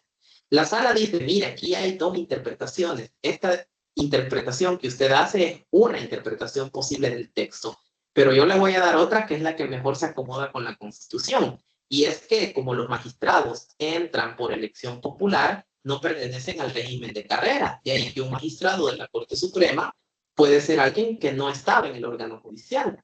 Hay un abogado en libre ejercicio que tenga el tiempo que la Constitución indica de estar en su libre ejercicio, puede perfectamente llegar a ser magistrado de la Corte. Y esto implica que no siguió lo que idealmente supondría un régimen de carrera. Entonces, la interpretación adecuada de esta disposición es que aplica solo a quienes estrictamente hacen carrera judicial. Y si por casualidad un magistrado tuviese carrera judicial y renuncia, tiene derecho a la prestación por la renuncia que ha realizado, pero entendiendo dos cosas. Primero, que renuncia a la carrera judicial. O sea, termina su periodo de magistratura y ya no vuelve al tribunal en el que ordinariamente estaba adscrito. Y segundo, de que la prestación se va a calcular sobre la base de su salario como juez o magistrado de cámara, no sobre la base de su salario como magistrado de corte, porque aquel salario era su salario dentro de la carrera judicial, ¿sí? Entonces ustedes ven un mismo texto que admite dos interpretaciones. Siempre vamos a elegir la interpretación que mejor se acomoda con la Constitución, ¿verdad? Por eso entendamos primero en las cuestiones de derecho que interpretar es atribuir significado a un texto. Y siempre vamos a elegir el significado mejor acomodado a la Constitución. Lo segundo, las cuestiones de derecho no se agotan, como a veces se hace, con citar un montón de doctrina, de jurisprudencia, de precedentes, pero no aterrizarlos al caso concreto. Yo tengo que concluir alguna decisión en el caso concreto y por tanto necesito hacer ya bien subsunción o ya bien ponderación. ¿Qué implica la subsunción? Muchas de las disposiciones jurídicas regulan un supuesto de hecho. Y cuando yo tengo un caso, tengo que interpretar esa disposición, pero también indicar por qué los hechos de ese caso quedan comprendidos en ese supuesto de hecho. Mencionemos, por ejemplo, una disposición del Código Civil. Imagínense ustedes las figuras de la indignidad. Bueno, yo interpreto la indigencia, por ejemplo, no asistir a la persona en su estado de indigencia, e interpreto qué es ese concepto jurídico indeterminado, indigencia. Pero luego necesito decir cómo en el caso concreto, la persona a la que se le está tratando de cuestionar su actitud sucesoria porque es indigno, efectivamente dejó a la persona fallecida bajo el estado de indigencia en el que se encontraba. Como en el caso los hechos me permiten concluir que esa disposición interpretada es precisamente lo que ha ocurrido en este caso. Las decisiones judiciales no se agotan con hacer toda esa como ese gran cajón de conceptos sin que luego yo lo aterrice en el caso concreto. La subsunción es esto, ¿verdad? Y luego hay casos en donde lo que ocurre es choque entre principios o entre derechos fundamentales. Ahí lo que tenemos que hacer es ponderación, porque la ponderación me permite llegar a la conclusión de, en el caso concreto, cuál derecho prevalece. Por ejemplo, hay leyes que regulan la reparación por daño moral. Y, en principio, una de las razones que puede sustentar la reparación por daño moral es el daño a derechos de personalidad. Esto implica daños al honor, a la intimidad, a la propia imagen, ¿sí? Pero ocurre que estos derechos a veces pueden ser objeto de, entre comillas, violación por ejercicio de otro derecho fundamental. Por ejemplo, libertad de expresión. Pues resulta de que si la persona hace una crítica y la crítica está dentro del ámbito protegido por este derecho, yo no puedo decir, bueno, entonces acá usted es responsable del daño moral que ha producido. No, momento, hay que ponderar de acuerdo a las circunstancias del caso concreto si este fue un ejercicio legítimo de un derecho fundamental o si en efecto la persona abusó de su libertad de expresión y dañó como consecuencia los derechos de personalidad ajenos. ¿Qué es lo que se evalúa en el caso concreto? ¿Quién es el emisor? ¿Quién es el destinatario? El contexto en el que se realizaron las expresiones, con qué intención se dijo y qué resultados produjo, ¿verdad? Y ponderamos todos esos elementos para concluir si efectivamente hubo o no una lesión o daño a los derechos de personalidad. En el Código Penal lo pueden encontrar más desarrollado, porque ahí sí hay criterios de ponderación para los jueces penales cuando fuesen delitos de difamación, calumnia o injuria, ¿verdad? Luego, tercera idea básica, hay distintas alternativas en esta distinción entre disposición y norma, porque a veces hay disposiciones de las que derivamos una sola norma. A veces hay una sola disposición de la que derivamos varias normas. A veces, de entre varias disposiciones, construyo una sola norma jurídica, como en el caso de la construcción de derechos en la jurisprudencia constitucional, como el derecho a la verdad, como el derecho al agua, ¿sí? Que derivan de varias disposiciones constitucionales interpretadas de forma sistemática. Y luego hay un cuarto escenario posible. El cuarto escenario es disposiciones que no contienen normas. El caso de las disposiciones que no contienen norma es el de las definiciones, ¿sí? Si ustedes revisan, por ejemplo, la doctrina, el libro Las piezas del derecho de Manuel Atienza, pues van a ver que la conclusión a la que llegan en ese libro, Atienza y Ruiz Manero, es que las definiciones son disposiciones jurídicas que no contienen una norma, contienen elementos que sirven para interpretar una disposición, pero no regulan una conducta por sí mismas, ¿sí? Y esta idea que es manejada en la doctrina tiene alguna recepción en la jurisprudencia constitucional. En la inconstitucionalidad 109-2018, la sala hace alguna valoración alrededor de la función que cumplen las definiciones dentro de un sistema jurídico y concluye algo parecido a lo que les acabo de decir. Las definiciones son enunciados jurídicos, le llama la doctrina y la jurisprudencia no prácticos, porque no tienen la finalidad de regular conducta. Entonces tenemos 4 alternativas en esta interrelación entre disposición y norma. Primera alternativa, una disposición de la que deriva una sola norma. Segunda alternativa, una disposición de la que derivan varias normas. Tercera alternativa, de entre varias disposiciones se construye una sola norma. Y la última alternativa, disposiciones que no contienen normas, como en las definiciones, ¿verdad? Cuarta idea importante en las cuestiones de derecho, hay criterios de interpretación. Sí, hablamos mucho de qué es interpretar, de estas distintas alternativas entre disposición y normas, de la necesidad de subsumir en el caso concreto los hechos en esa norma jurídica que es el resultado de nuestra interpretación, pero resulta que para esto yo puedo recurrir a criterios de interpretación y estos criterios son muy variados, ¿sí? Nosotros podemos leerlos con mucho detalle si en Google buscan un artículo de Rodolfo Luis Vigo que se llama Argumentación Constitucional. Él desarrolla una nómina de argumentos interpretativos. Básicamente, interpretaciones textuales, es decir, interpretar el texto de un artículo como lo indica su sentido gramatical. Interpretaciones sistemáticas que interpretan las disposiciones a partir del sistema en el que se insertan, o sea, no de manera aislada, sino interrelacionándola con las demás disposiciones con las que pueda tener una interacción relevante. Interpretación teleológica, en el que interpreto una disposición a partir de los fines a los que está orientada.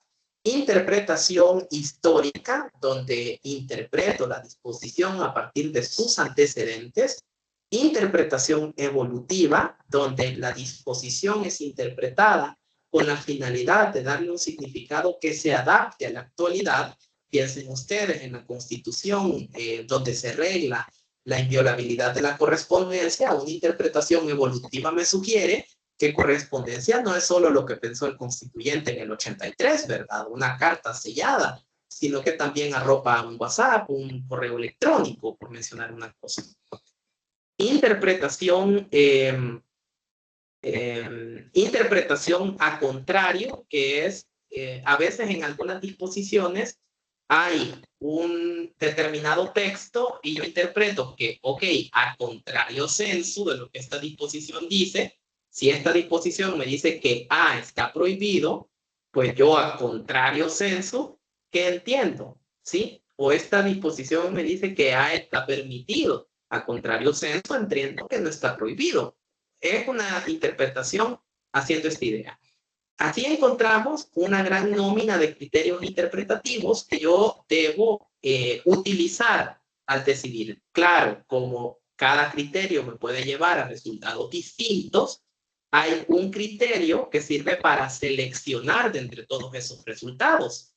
Y estos criterios son, como para mencionarlos, por lo menos los más importantes, el de interpretación conforme con la Constitución, este es el primero.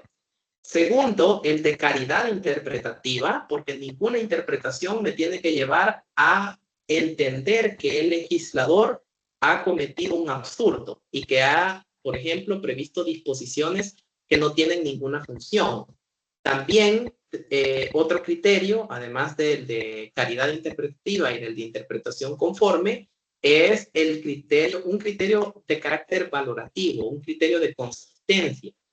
La interpretación que hago no me puede llevar a un resultado incoherente con los valores y principios que un sistema jurídico protege. ¿Sí? Si mi interpretación me lleva a eso, entonces es inconsistente y la tengo que descartar y tengo que quedar con las interpretaciones que sí son consistentes con esos principios y valores del sistema. Y lo último, lo que me interesa referirme para cerrar mi parte expositiva de esta disertación, es el uso de precedentes.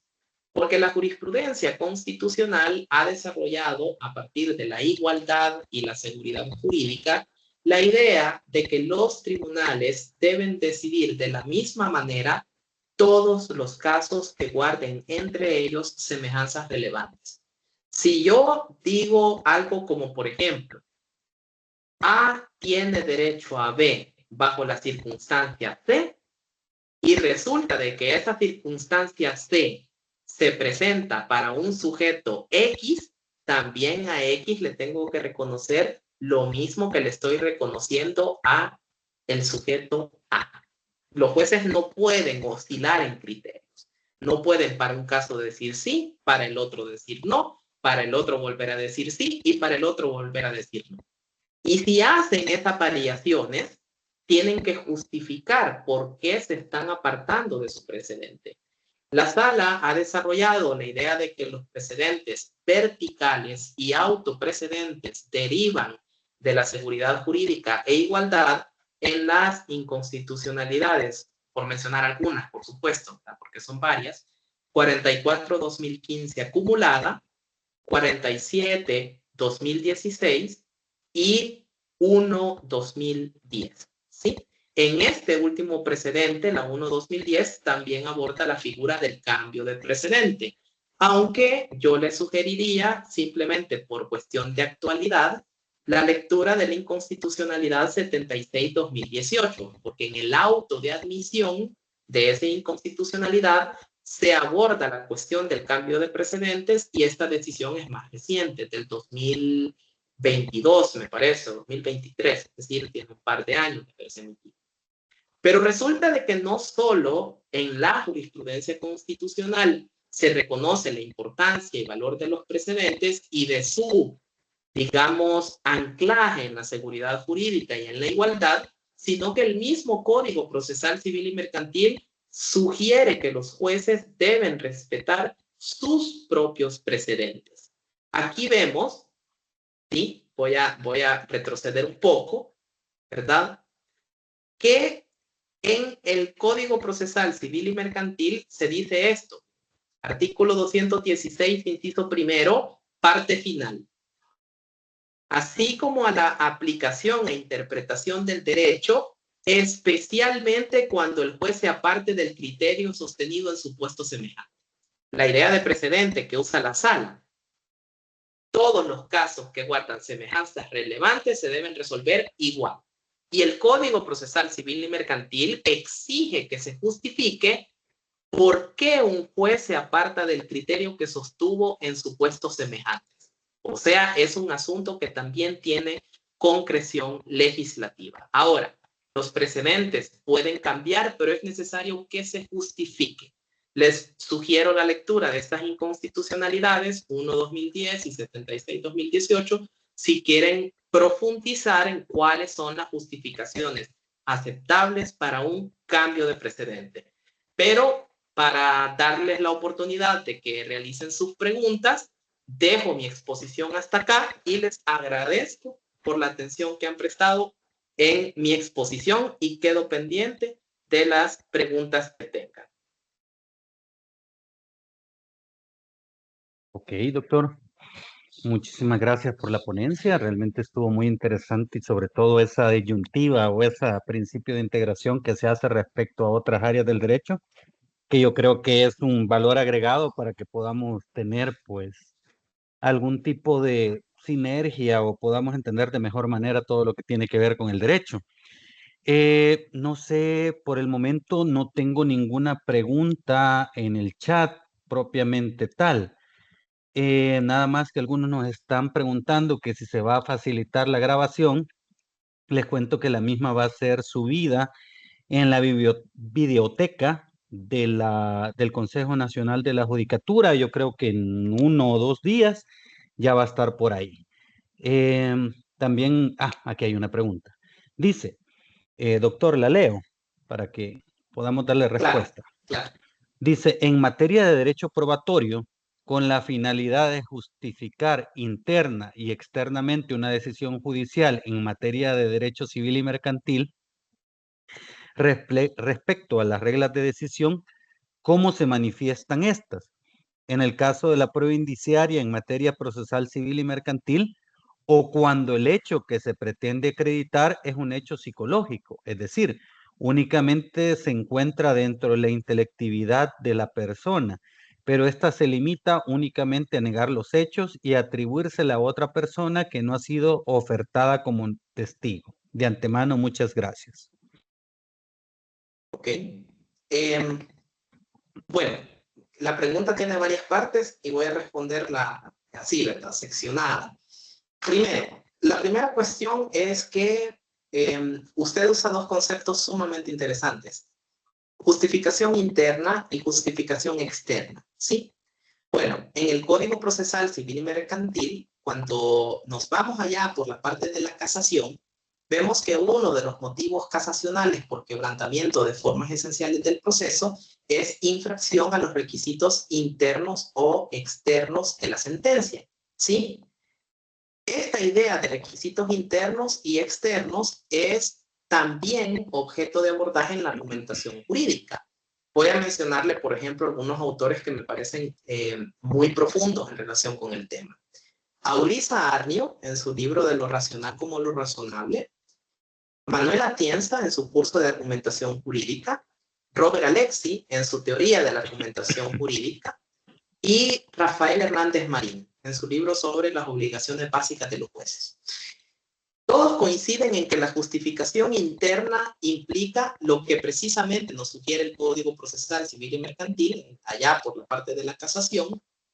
La justificación interna es que mi decisión me permita entender cómo pasé de las premisas a la conclusión. O sea, internamente no debe ser incongruente. Cuando una decisión es internamente incongruente, imagínese que en materia procesal civil y mercantil usted le quita credibilidad a un testigo en la valoración individual y en la valoración conjunta retoma lo dicho por este testigo como parte de un elemento en favor de su conclusión. Ahí falló en la justificación interna porque hay algo incongruente. Por una parte lo excluye de credibilidad y por la otra lo toma en cuenta para sustentar un punto, ¿verdad? Y luego la justificación externa suele ser asociada a la necesidad de encontrar razones más allá de las que yo voy a encontrar como ese simple, digamos, curso lógico de premisas a conclusiones que me sirvan para fundamentar algunos puntos de la decisión que puedan ser objeto de controversia, ¿sí? Tiene que ver con la necesidad de fundar algunas cosas de hecho o algunas cuestiones de derecho de una manera un poco acentuada a como ordinariamente yo lo haría. Lo que sugiere la doctrina es que la justificación interna es suficiente en lo que doctrinariamente se conoce como casos fáciles. Un caso fácil, un caso de rutina, no necesita más que la decisión sea internamente coherente. Pero cuando un caso es difícil, entonces yo sí necesito encontrar un fundamento fuerte para una premisa. Le voy a dar el ejemplo de un caso difícil civil y mercantil. El orden de las sucesiones intestadas. Primer orden, hijos, cónyuge, padre o madre. Segundo orden, en la parte final, padre que hubiere reconocido voluntariamente a su hijo. ¿Cómo resuelve que en el ordinal primero está el padre y que en el ordinal segundo reitera la figura del padre, pero ahora con la idea de que es el padre que reconoce voluntariamente a su hijo? Quiere decir que tiene menos posibilidades de acceder a la sucesión intestada el padre que va y reconoce voluntariamente al hijo que el padre cuya filiación se fijó, por ejemplo, por matrimonio, ¿verdad?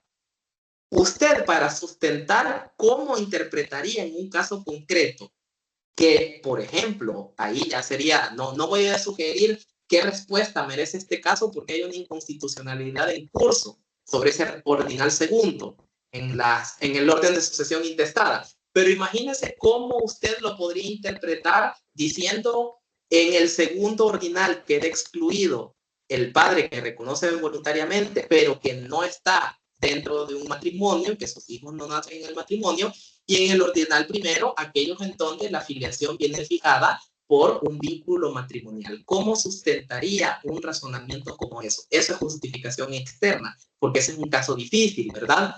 Porque ahí entra en juego la posibilidad de discriminación por estado familiar, ¿sí? Y ese elemento vuelve el caso ya uno fuera de un caso de rutina, ¿sí? Entonces, la doctrina reconoce que la justificación externa opera en estos casos difíciles. Y un caso es difícil precisamente por las razones de lo que se tiene que justificar, por las cuestiones de hecho y de derecho. Un caso es difícil por cuestiones de hecho cuando hay problema de prueba o problema de calificación. ¿Sí? Hay dificultad para probar un hecho o hay dificultad para calificar los hechos probados en una norma jurídica. Y hay un caso difícil por cuestiones de derecho cuando el problema es un problema de relevancia, como cuando hay antinomias o lagunas, no sabemos identificar la disposición jurídica relevante, o cuando hay problemas de interpretación. Tengo la disposición jurídica relevante, pero híjole, ¿cómo la voy a interpretar? Este sería como en el caso que le acabo de mencionar, ¿verdad? Entonces, esto se manifiesta así en materia procesal civil y mercantil. Se manifiesta en que si yo fallo en mi justificación interna o externa, ya dejé sembrada la semilla de un motivo casacional, ¿sí? Porque está allá dentro de los supuestos de procedencia de la casación. En el caso de la prueba indiciaria, que en materia procesal civil y mercantil tiene aplicabilidad, recuerde que la prueba indiciaria es, al final de cuentas, más que una forma de prueba, una forma de razonamiento, ¿sí? La prueba indiciaria consiste en que yo tengo un hecho que correlacionado con una máxima de experiencia me permite presumir un hecho que desconozco. Y ese es el indicio que tengo de ese hecho, ¿verdad? En materia procesal civil y mercantil puede darse esto cuando ocurra, vamos a mencionar un supuesto que ya se en la ponencia de dignidad, ¿sí? Alguna causal de indignidad. Yo puedo, así, mediante prueba indiciaria, entender que determinados elementos propios de la causal de indignidad se han configurado o no, porque tengo hechos ya conocidos que correlacionados a la máxima de experiencia me permiten concluir los hechos que decimos. Ahora, el último punto de su pregunta, el de la prueba de los hechos psicológicos. Ok, la clasificación de los hechos, voy a volver a la idea de argumentación. Decíamos que la argumentación tiene tres concepciones y que la concepción material indica que argumentar es fundamental. Pues resulta que para fundamentar yo tengo que dar razones y las razones consisten en hechos.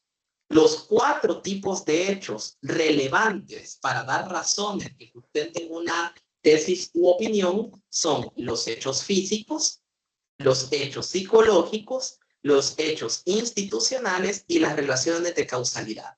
Pues los hechos psicológicos pueden ser estados mentales u operaciones mentales. Los estados mentales son creencias, deseos y voliciones, ¿sí? Esas son las ideas que hay detrás de los hechos psicológicos. Y a menudo pensamos que los hechos psicológicos no tienen una forma objetiva de ser inferidos, pero sí lo hay. recuerden que la sana crítica tiene como uno de sus elementos la psicología. Y la psicología sí que me dice que hay 3 modos en los que yo puedo inferir hechos psicológicos. Primer modo, aplicando un concepto psicológico general al que voy a subsumir el hecho en particular. Por ejemplo, la psicología me indica cuál es el patrón psicológico que suelen tener las personas que han tenido abandono de padre o madre. Ok, a partir de ahí yo puedo subsumir un caso en el patrón psicológico general, ¿sí? La segunda forma de inferir hechos psicológicos es aplicando al caso el concepto de una persona racional y lograr inferir qué es lo que una persona racional haría bajo determinadas circunstancias, ¿sí? Por ejemplo, ¿qué haría una persona racional si de repente comienza un tiroteo enfrente de donde él está? Pues la persona racional no se va a ir a poner en medio de la pala, ¿verdad? Pues entonces yo asumiría que esto es incongruente con lo que una persona racional promedio haría en ese contexto, ¿sí? Y la última forma, esto tiene un solapamiento entre psicología y neurociencia, es neuronas espejo. Los humanos, por necesidades de sobrevivencia, reflejamos en los demás nuestra propia personalidad e inferimos qué puede tener de intención otra persona a partir de una pregunta bien básica. ¿Por qué haría yo eso? ¿Sí? Y hacemos la mimetización, ¿verdad?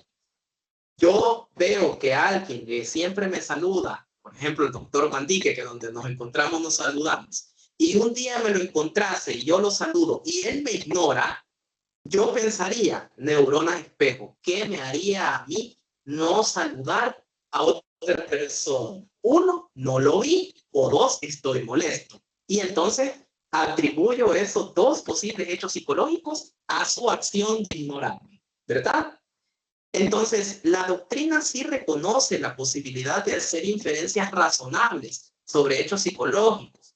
Le voy a recomendar un artículo que se publicó el año pasado, es de Alejo Joaquín Giles, que se llama La discriminación en el banquillo. Y en ese artículo, la primera parte, o la segunda, no lo recuerdo bien, se dedica a la exposición de cómo inferir hechos psicológicos de manera razonable.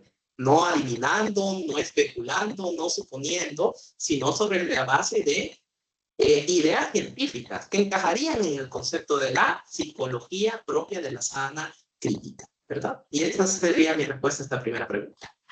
Ok, perfecto. Gracias, doctor. De hecho, ahorita han surgido varias preguntas. Voy a tratar de sistematizarlas, algunas que se repiten y otras que tienen relación. Decía por acá, solo quería saber cómo se usa la conjunción en materia de derecho probatorio, en materia procesal civil y mercantil. Esta nos la han hecho bastante. Ok. A ver, quiero ver. ¿Cómo se usa la conjunción en materia de derecho probatorio en el proceso civil y mercantil? Es correcto, Bueno, sí. quizás para la persona que preguntó me gustaría que me precise en la acepción del término conjunción, porque es una idea que se usa en, bajo distintas acepciones. No sé si se refiere a la conjunción en valoración de la prueba, es decir, la valoración conjunta, o si lo está usando bajo alguna acepción diferente a esa. Sí, porque pudiera ser analizado desde otro punto de vista. Tal vez si nos ayuda con esa. Por acá dice también, esa ya la contestó. La siguiente dice, ¿es válida fundamentar las resoluciones en base a las teorías? Por ejemplo, en el caso de las pruebas, cuando ésta ha sido obtenida de forma ilegal y de esta se derivan otras pruebas fundamentales. ¿Es válido declarar nula toda la prueba por la teoría del árbol envenenado, por ejemplo, pero por la refuerza con fundamento legal o jurisprudencial? Sí, ya, creo que entiendo el sentido de la pregunta. Es si podemos acudir a doctrina sin darle un fundamento en una disposición jurídica o en un precedente. En principio, el mismo Código Procesal Civil y Mercantil, en sus primeras disposiciones, establece cómo debería ser el orden en el que acudimos a las fuentes. ¿Por qué? Porque resulta de que el artículo 19 regula qué vamos a hacer en caso de vacío legal. ¿Sí? Voy a asumir, por ejemplo, teoría del árbol envenenado, yo no necesitaría acudir a doctrina. Esto tiene un fundamento en disposiciones del código, en las disposiciones sobre licitud, ¿verdad? Y en las disposiciones sobre principio de conservación en las nulidades, es decir, lo que no esté directamente vinculado con el acto nulo se conserva y lo que sí está directamente vinculado con él se anula. Hay cómo construirlo dentro de las disposiciones del Código Procesal Civil y Mercantil. Pero si yo no tuviera cómo y me encuentro ante un vacío legal, el artículo 19 del Código Procesal Civil y Mercantil indica a qué puedo acudir para suplir ese vacío. Y primero me manda a la analogía, a la Constitución o a la aplicación de principios. Y luego me manda a la doctrina legal y a la doctrina de los expositores de derecho.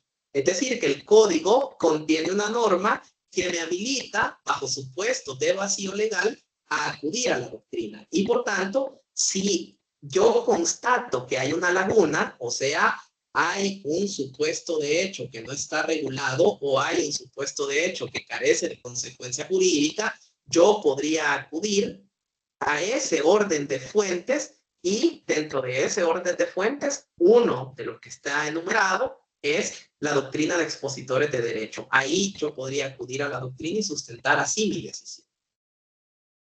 Ok, perfecto, doctor. Fíjense que algunas personas nos están diciendo si pudieran mencionar nuevamente la jurisprudencia sugerida que hizo durante la ponencia, porque algunos tal vez no lo notaron o tuvimos algún pequeño interferencia de sonido. No sé si está en la posibilidad o si me lo puede mandar al mismo tiempo que me mande la presentación y así lo podemos incluir. Sí, quizás eso haría, le mandaría la presentación y luego el listado, así como manera de sumario de las resoluciones que recuerdo que he mencionado, porque a lo mejor hay alguna que se me pueda pasar por alto ahí en el listado, ¿no? Sí, de hecho, una de las que preguntaban por acá y hacían la aclaración, me parece que es la 23/2003, porque sí, hacían Ah, bastante sí, relación a sobre eso. la que descarta la concepción psicologista de la prueba. Esa es la Es correcto. 23/2003. Sí. Ok, bueno, por acá también dice, en materia recursiva, es aceptable Uh-huh. exigir al apelante un orden adecuado que se pueda distinguir entre el agravio, motivación y fundamentación o justificación. Eh, Mire, en principio no, porque es algo muy formalista. Lo importante es que esté ahí, ¿verdad? El agravio, la motivación y la fundamentación. Pero sí es algo que yo le sugeriría hacerlo a un litigante, ¿sí? Yo se lo sugeriría hacerlo porque, mire, hay un libro muy bueno que para cualquier litigante que ande ahí en recursos lo sugeriría. Un libro de Genaro Carrió que se llama ¿Cómo fundar un recurso? ¿Sí? Genaro Carrió, que Ok. tuvo una gran carrera en el órgano judicial allá en Argentina y es uno de los teóricos más importantes de Argentina, hacia el final de su carrera hace unos libros sobre cómo fundar una demanda, cómo fundar un recurso y así como cuestiones orientadas a la práctica de los abogados. En cómo fundar un recurso, él sugiere una regla que para mí es una regla que desde mi experiencia del lado del órgano judicial digo, sí efectivamente beneficia al litigante. Y es separar bien sus alegaciones, que haga fácilmente identificable para el juez y para el colaborador qué es lo que está alegando, ¿sí? Entonces, si usted lo separa en agravio, en cómo lo motiva y cómo lo fundamenta, facilita la identificación de esos elementos necesarios en un recurso.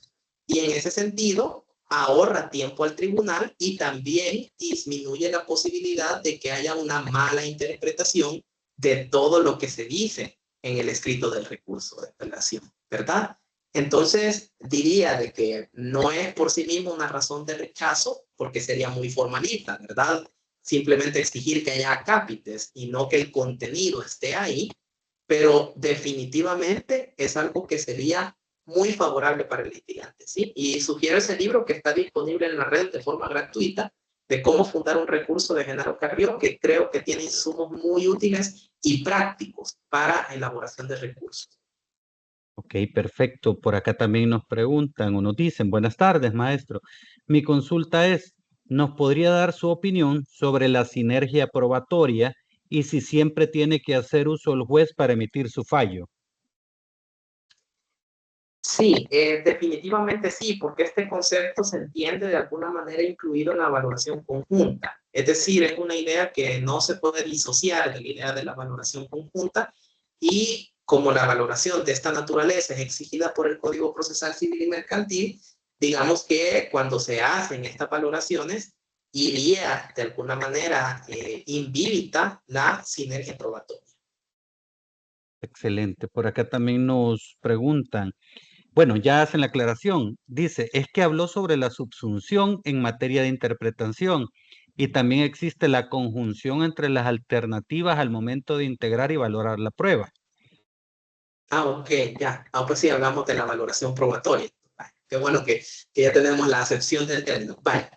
En ese caso, vamos a ver, la prueba en conjunción, este tema, yo, si hay alguien que sugeriría que sí lo lean sí o sí, sobre cuando hay muchas pruebas en un proceso judicial, a veces en conflicto, a veces en apoyo, a veces disímiles, a veces símiles, ¿verdad? Es el libro de la prueba de los hechos de Michele Taruffi. En este libro hay un apartado sobre todas estas posibilidades de, llamémosle así, pluralidad probatoria que puede darse en un proceso judicial.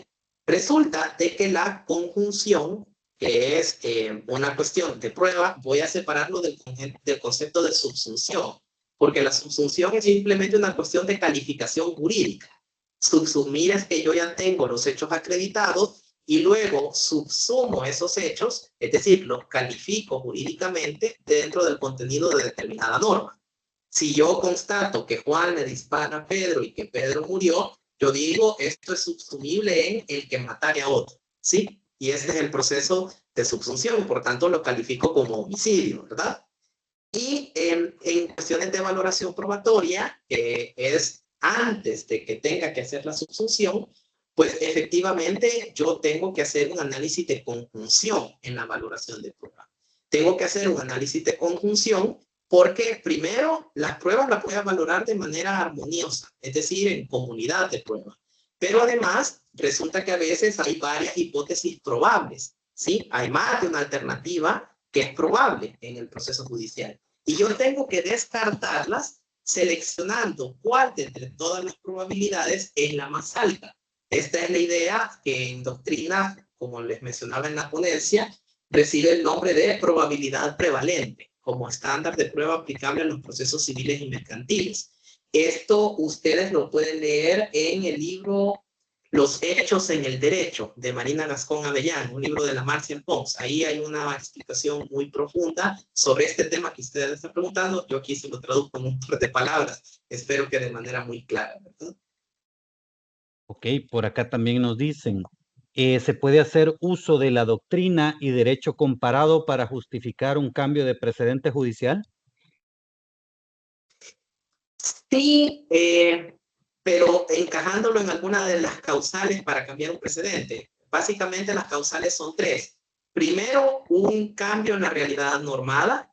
Segundo, un error en la interpretación. Y tercero, un cambio de conformación subjetiva en un tribunal. Esta tercera causal no puede operar por sí misma. O sea, yo no puedo llegar y decir, mire, cambio precedente porque ahora somos nuevos. No, vamos, somos nuevos y esto justifica que haya una base fáctica de por qué los precedentes se revisan, visiones distintas acerca de lo jurídico. Pero para justificar ese cambio no solo es un argumento de autoridad, sino que tiene que acompañarse de alguna de las otras dos causales o supuestos de cambio de precedente. Es decir, cuál es el cambio a la realidad normada o cuál es el error en la interpretación contenido en el precedente original. ¿Se puede acudir a doctrina para hacer un cambio de precedente? Definitivamente. Pero lo importante es que en la doctrina tengamos el cuidado de tratar de hacer un ejercicio sobre qué tan, en qué medida es un lugar común la doctrina que yo voy a tomar para cambiar un precedente. porque de opiniones a opiniones, y a veces hay opiniones que son muy residuales, hay otras que tienen un poco más de solidez. Le voy a dar un ejemplo que no es un cambio de precedente por sí mismo, ¿verdad? Pero que sí cambia algunas ideas asumidas en precedentes anteriores en la jurisprudencia constitucional. En una primera sentencia, que es la inconstitucionalidad 91-2007, la sala desarrolla el examen de proporcionalidad por protección deficiente, ¿sí? Pero lo hace dándole exactamente el mismo contenido que la vertiente de la proporcionalidad que la doctrina llama prohibición de exceso. En un precedente muy posterior, que es la inconstitucionalidad 190-2016, la sala precisa que el test de proporcionalidad por protección deficiente tiene una estructura distinta que la prohibición de exceso. Y si usted revisa cuál es el fundamento que hay detrás de esa vuelta de tuerca en la jurisprudencia constitucional, va a observar leyendo los pies de página de esa sentencia que son en buena medida fundamentos doctrinarios. ¿Sí? El recurso a doctrina que sustenta esa estructura del test de proporcionalidad. Entonces sí es válido, pero digamos que yo tendría que reconducirlo a esto es un error en la interpretación o a esto es un cambio en la realidad normada que amerita la revisión del precedente. Ok, muchas gracias, doctor. De hecho, quedaron bastantes preguntas en el tintero que lastimosamente no vamos a poder responder por cuestiones de tiempo. Sin embargo, creo que es necesario pues lanzar la invitación nuevamente al doctor Marco para que sigamos aportando y sigamos hablando al respecto de estas temáticas con la anuencia de las autoridades del CNJ para poder realizar una actividad similar a la que estamos realizando esta tarde. Muchas gracias por su participación. Por aquí les dejo mi correo electrónico debido a que varios están pidiendo la presentación.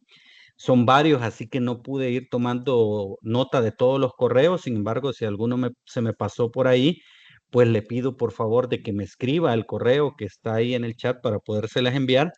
En dado caso no se inscribieron. Si se inscribieron, la persona que les envió el correo esta tarde o esta mañana, mejor dicho, se las va a estar enviando. Así que nuevamente decirles muchísimas gracias por su atención. Yo siempre he dicho que este tipo de actividades no fueran nada si ustedes no nos acompañaran, y también aprovecho para decir que también el doctor Marcos Vela fue o es coordinador de un libro que se llama Estudios sobre Argumentaciones Jurídicas, que es de acá de El Salvador, muy importante para entender esta temática, y tiene unos ensayos muy, muy, muy buenos respecto a ello. Así que sin más, darle las gracias al doctor Marcos por su tiempo. Y pues, doctor, no sé si quiere dar algunas palabras de cierre, por favor. Sí, claro. Bueno, primero que nada, totalmente concurro en tu opinión. Estas actividades son para las personas que asisten a ellas, son ellos los que le dan vida, la razón por la cual estas actividades existen. Y siempre es para mí un agrado participar con el Consejo Nacional de la Judicatura. Así que reitero mi agradecimiento a, primero, a tu invitación, la invitación de los consejeros y de las consejeras del CNJ, que siempre tienden a bien invitarme a ciertas actividades académicas, y yo pues siempre con el mayor de los gustos estoy a la disposición de compartir lo poco que pueda conocer sobre ciertas temáticas con todos los colegas que nos acompañan, y para mí siempre una enorme alegría ver grupos así de participativos y de entusiasmados y de interesados con estas temáticas. Así que espero poder compartir en otro momento nuevamente con la comunidad jurídica sobre alguno de estos temas que puedan ser de su interés, y únicamente desearles una muy feliz tarde y agradecerles por la atención y por todas sus felicitaciones que veo en el chat. Muchas gracias.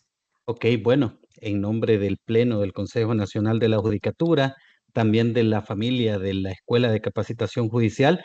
Les damos muchas gracias por participar en esta actividad y pues también a las personas que están viendo la grabación, muchas gracias por su tiempo y pues nada más exhortarlos a revisar las páginas o las redes sociales del Consejo Nacional de la Judicatura, en la cual se publicitan algunas conferencias virtuales. De hecho, actualmente estamos en un ciclo de conferencias de métodos o resolución alterna de conflictos, en la cual pues los invitamos a poder participar y poder pues también comprender un poquito de esa área que es bastante compleja en cierto sentido. Así que sin más, muchas gracias, feliz tarde y nos vemos a la próxima. Cuídense mucho.